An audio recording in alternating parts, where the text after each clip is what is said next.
안녕하세요. 메디스 치과 김병수입니다. 오늘은 수술하기 어려운 대여섯 케이스 중 앞니 임플란트에 대해서 이야기를 다시 해보려고 카메라를 켜봤습니다.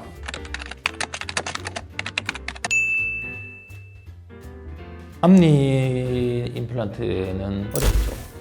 그래서 왜 어렵냐면은 예쁘게도 해야 되고 튼튼하게도 해야 되고 구조적으로 뼈의 형태나 방향이 안 좋기 때문에 특히나 좀 어렵습니다. 앞니는 크게 하악하고 하악을 나눠볼 수가 있는데 특징들이 조금 다르죠. 아랫니는 이가 되게 작잖아요. 이가 작은 거는 뼈가 작으니까 전체 이제 입안에서 제일 뼈가 얇고 가는 부분이 아래 앞니라고 보시면 될 것 같아요. 두 번째로 윗니는 코 밑에부터 그리고 이 끝까지 보면 이게 뭐 각도가 사람마다 좀 다르겠지만 전방으로 이렇게 뻗어 있는 형태를 가지고 있습니다. 그래서 당연히 뼈도 이렇게 전방으로 뻗어 있는 형태가 되죠. 그러면 그 각도대로 심으면 보통 이 나사구멍이 바깥쪽으로 튀어나와요. 이 나사구멍이 나오면 되게 보기가 싫잖아요. 그리고 아까 말씀드렸던 약간씩 이렇게 전방으로 이렇게 기울어져 있기 때문에 우리가 음식을 씹거나 했을 때 흡박력이 많이 가해져요. 이 임플란트들은 옆에서 부딪히는 힘에는 되게 약합니다. 특히 앞니 같은 경우들은 충분한 강도를 확보해 주거나 하지 않으면 임플란트들이 실패하는 경우들도 종종 많이 생기죠. 그래서 쉽게 말하면 손이 많이 가죠. 손이 많이 가서 어금니보다는 확실하게 어렵고 시간도 좀 많이 걸린다고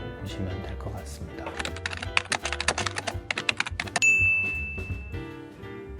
임플란트 회사들이 정말 연구를 많이 하는 것 같아요. 우리가 기존의 그 임플란트 시스템으로 극복이 안 됐거나 되게 어려웠던 것들이 점점 이렇게 좀 쉬운 아이템들이 많이 나오고 있습니다. 그 중에 이 앞니나 아래 앞니 같은 경우에 좀 뼈가 안 좋고 이런 척박한 상황에서는 그런 스페셜하게 디자인된 임플란트를 쓰시는 것들이 훨씬 수술도 간단하고 이제 장기적인 유지도 좀 보장해주고 이런 측면에서 보면 그런 것들을 이제 선택해서 쓰는 것들이 좀 도움이 되죠. 100의 노력을 기울여서 이렇게 임플란트 수술을 한다고 하면 환자분의 힘듦도 거의 100이겠죠. 그죠? 그러면 바뀐 시스템을 써서 한 50의 노력으로 똑같은 결과를 낸다고 하면 환자분의 힘든 것도 한 50 이하로 되겠죠. 그죠?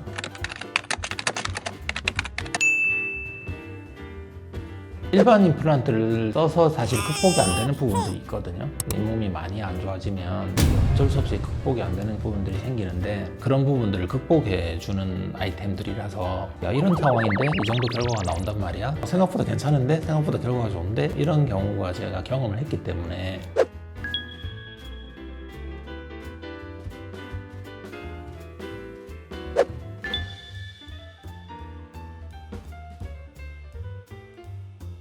뭐 환자분도 편하고 저도 좀 수술을 안 아프게 해도 되니까 그것도 좀 좋고 잇몸이 안 좋으면 또 잇몸을 떼서 붙이는 잇몸 이식 수술 같은 것들도 해야 되는데 뭐 그걸 또 안 해도 괜찮고 뭐 이런 등등등의 여러 가지 장점이 있어서 좋은 결과를 나타내는 것 같습니다.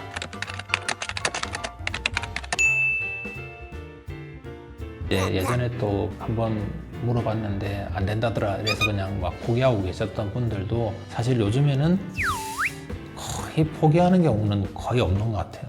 물론 뭐 임플란트 개수가 많고 뼈 이식도 많아야 되고 하여튼 뭐 이렇게 환경이 안 좋을수록 뭐 비용이 좀 많이 드는 거는 충분히 이제 해결할 수 있는 방법들이 있으니까 너무 걱정하지 마시고 오셔서 상담을 받으시면 좋겠습니다. 오늘도 시청해 주셔서 감사합니다.